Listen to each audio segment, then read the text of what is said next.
Feels like deja vu all over again. I've got a couple cars, 3 cars today. The first one is just some rear pads on a, I forgot what it was. But anyway, I'm not gonna do that one.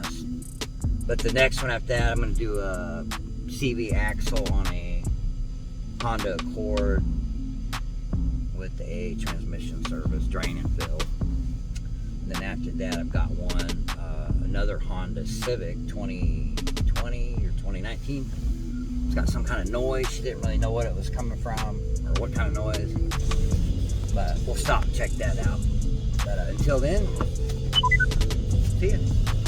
Okay, OG Mech here, back again on the 2010 Honda Accord. This is the repeat customer from a few days ago. Upsold a CV axle and a transmission service. I'm gonna go ahead and run through the guide on the CV axle. Pretty common job, pretty simple job with the right tools. So I'll explain it step to step.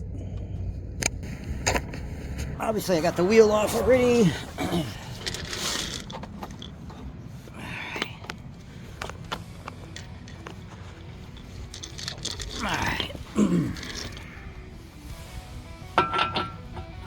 Take your 36 millimeter for the axle nut. Generally, if you don't have an impact, you're going to have a time with it. You can use a breaker bar, but you don't have to use a very long one.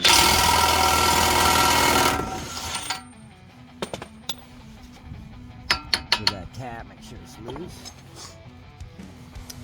Then I'm going to remove the ball joint nut here. First, you got to remove the cotter pin.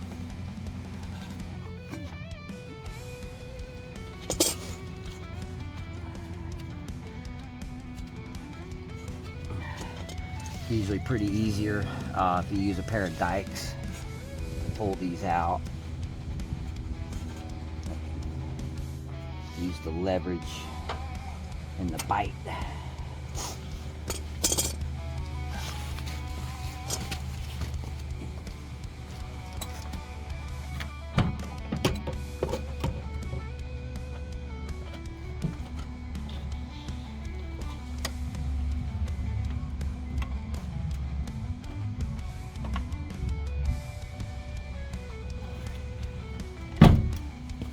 Better view here.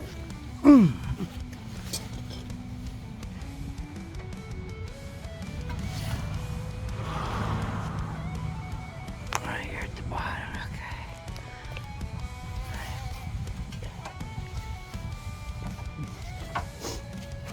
okay.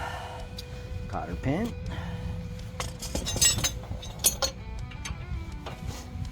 $19mm nut.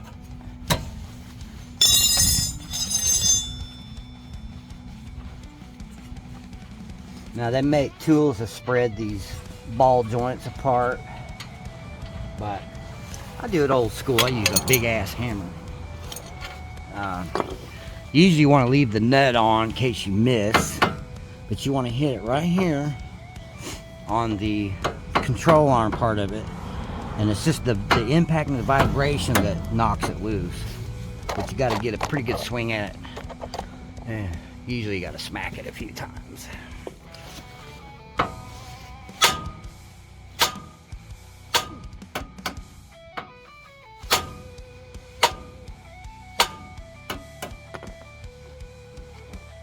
And this one's stuck in there pretty good.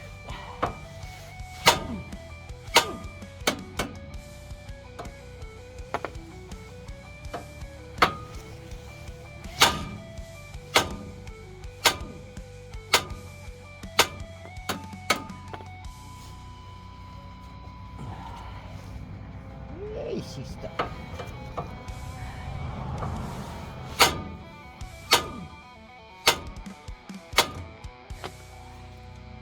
I only took a few more than usual, but it is a 15-year-old car and they do tend to stick, get corroded and rusted a little bit. All right, so now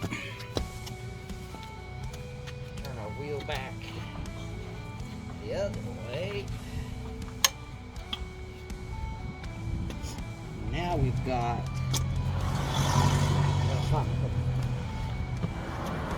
there is a, where the strut bolts up to the control arm right here. Sometimes those axles will fit through. I'm not sure about this one yet, but what I'm going to do is pull this ball joint up and the steering knuckle up and see if it'll slide out once I pop it loose from the transmission. I don't know if you can see that or not. I'll get in there with a screwdriver or a pry bar and just pop it right loose. Hopefully. Sometimes they stick too. Alright. Oh, just lift up on this. Put your axle through. Just like that. Now it's free. Okay.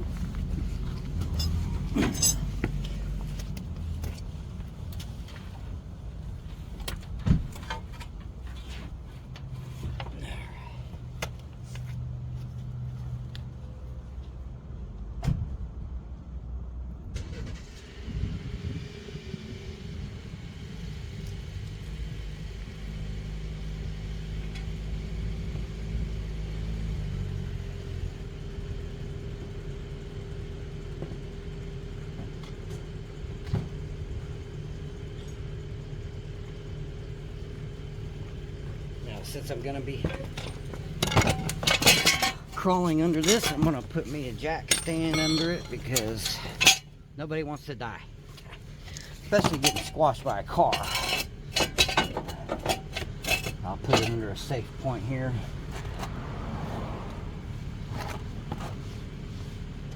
A lot of times I'll use this type of pry bar here. It's kind of an L shape at the end. And I can stick it in there and just pry it and pop it out. That's the plan anyway. If not, I'll have to get underneath with the screwdriver or pry bar. And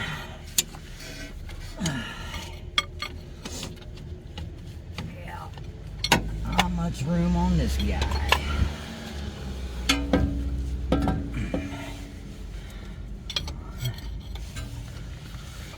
I also make a tool that fits on a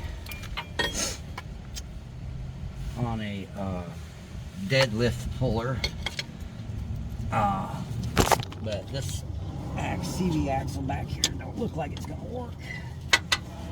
It's a different size. One day I'll probably show you guys what that looks like, that puller.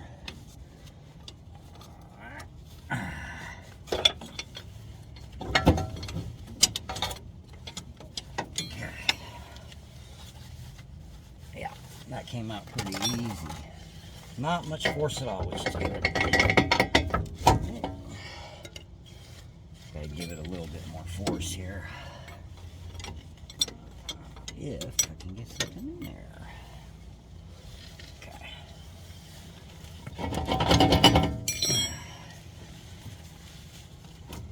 There we go. Now you want to put a pan under, because it will, some will lose fluids. This one is actually running out a little bit. Oh, no, sorry about that. Okay. Anyway, we're servicing the transmission anyway, but we are losing just a little bit of fluid. But just for purposes, always put a pan under it because you may lose fluid. And that's it. Axle's out of the transmission. Now, let's see if it's going to make it through this strut, which I don't think it's going to, which is not a big deal. Yep. Yeah, I probably would if that stabilizer link wasn't in the way, which it is. So, we'll have to buzz this strut bolt loose. 17 millimeter socket, 17 millimeter wrench. Wrench on one side. Impact on the other ratchet. Okay. Now I have run into some of these Hondas over the years where these bolts will stick. And I've had to cut them and drill them, and it's no fun. On a few occasions I've had to replace the control arm because it's quite difficult drilling out 4 inches of steel.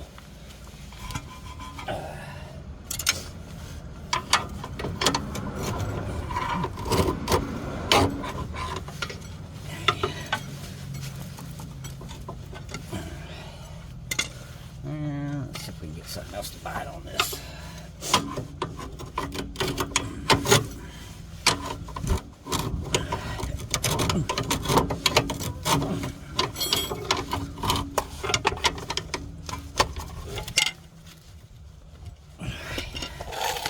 Stick our impact on this side and see if it'll just come out. Which it does. Alright, there we go. Now, I'll just pull this strut forward a bit and sneak our axle right out. Just like that. There we go.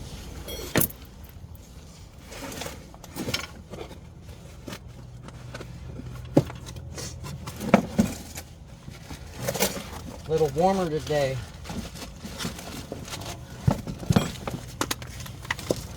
Actually starting to sweat in my jacket here. I'm gonna have to take it off.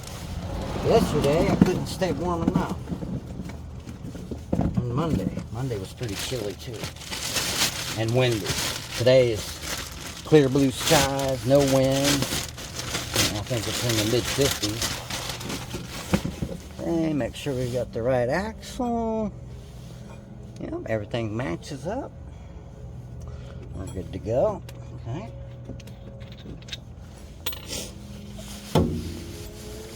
Slip her back in. Now the fun part. Now, this is, once you get your inboard joint in, this is how I've done over the years. Just kind of use the whole axle as a hammer and just pop it right in. That's it. Easy, easy.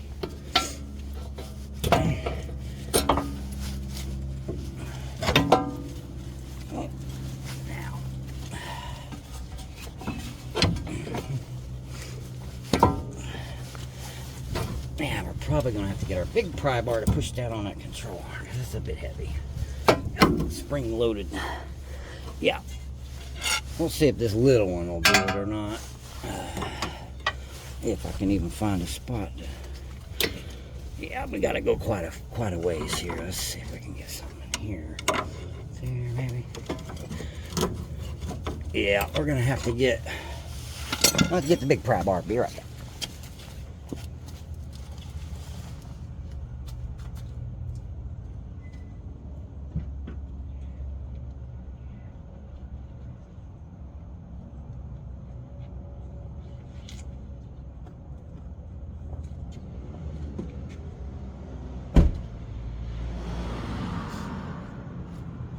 All right.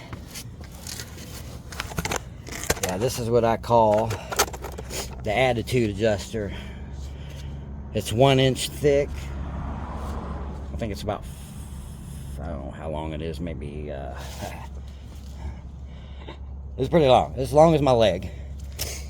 But this is about the heaviest duty one you can get for automotive. I mean, they make bigger ones for trucks and stuff, but we're not working on trucks most of the time, so we just need this good sized pry bar here for some heavy duty pushing and pulling. Yeah, it makes life so much easier. All right, now there's a bolt right here. Get it ready.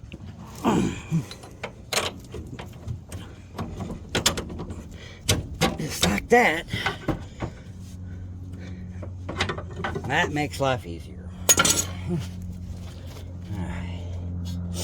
Throw our nut back on.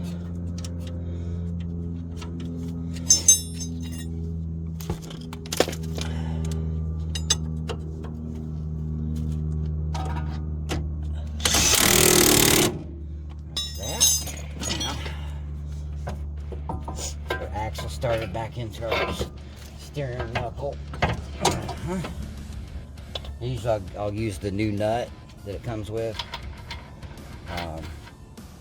Most of the time they do, so you want to reuse it. You want to use it, throw away the old one. And up. And then it's got some ridges on it.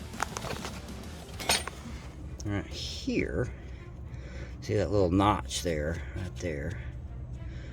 So you just take a little hammer and a punch and push that lip into that notch. And that just keeps it locked if it ever popped loose. Which I don't think I've ever seen one in 30-some years come loose, but it does happen. And if it does, it's usually on the fault of someone who installed it. Okay.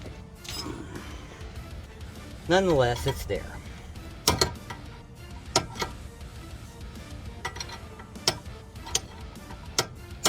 Somebody take a cotter pin. Preferably cotter pins. Alright, that's that. Now we just lift this up. Poke our ball joint back in. So I think I'm going to have to push down on this one too. A little extra room here. Alright. No, I'm not getting much room out of that one.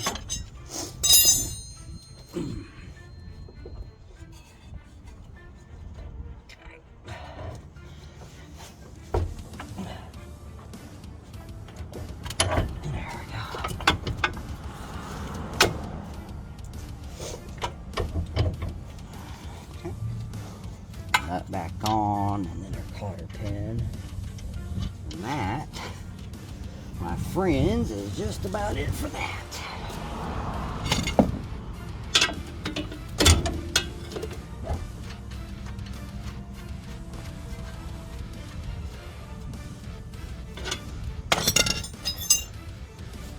Millimeter again. Snug it up. Line your holes up with the castle nut and the holes in the ball joint shaft.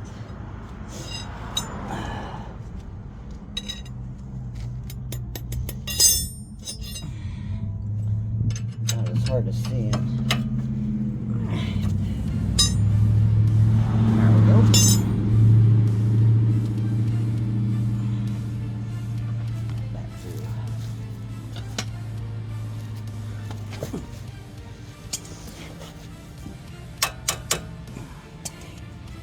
Pull back through with your diagonal cutters and bend those over.